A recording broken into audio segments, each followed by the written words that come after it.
Okay. So if somebody is considering getting their knee replaced, does it last forever? Does it last for 50 years? How long does an artificial joint last? Uh, so I've seen them out. I think I would say about 20 years at least now with the older joints. Every time we say that these will last you longer, we have, we don't know because we haven't, if you get a new joint, it hasn't lasted for 20 years. So you don't have the data for it. But I would say with even older joints that I've seen in my own experience, many young patients can easily go to about 20 years, maybe longer, because the big issue is with the joint. So looking at it in another way, why does a joint replacement fail? So the commonest is in the short term, the biggest issue is infection.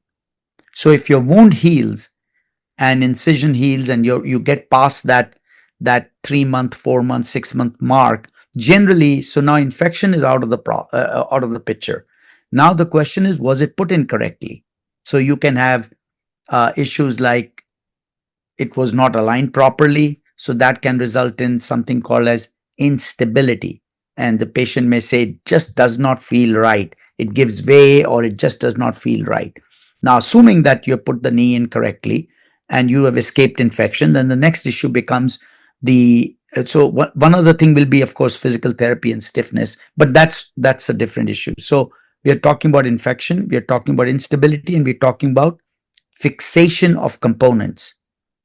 So nowadays we have something called as so in the past it was common to use cement, and it is still the gold standard that you use bone cement to anchor the components on each side. So you anchor the femur, you anchor the tibia, and they get fixed, and then you can once they are fixed, they are put in correctly, and you have escaped infection, then they should last you for a very long time.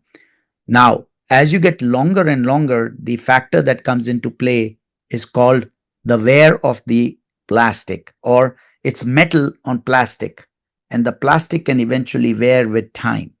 Now we are coming up with newer plastics.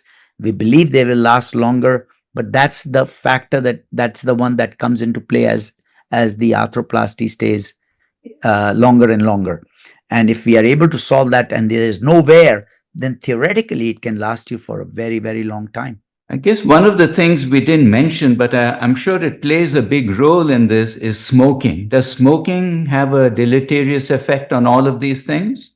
Yes, smoking does interfere with wound healing. So we all know as surgeons, the biggest issue with smoking is small vessel disease and vascular issues. So smoking causes, especially as you go distally in the extremities, smoking causes vascular problems. As far as we are concerned as surgeons, we are not treating lung disease, and that's a different issue altogether. And of course, how it affects your pocket, that's up to you. But biggest issue for us is the small vessel disease, which interferes with healing, and that leads to infection or wound healing problems. And once you get an infection, that is a terrible complication. So finding out patients' blood sugar, finding out their heavier set, because the bigger the tissue you have to cut through, the more the chances of that tissue not healing, as you're well aware. And then the healing process itself, if the blood vessels are compromised, then that's the issue. So yes, smoking, if you're having a knee replacement, you can help yourself immensely by cutting smoking, losing weight, and keeping your blood sugars under control.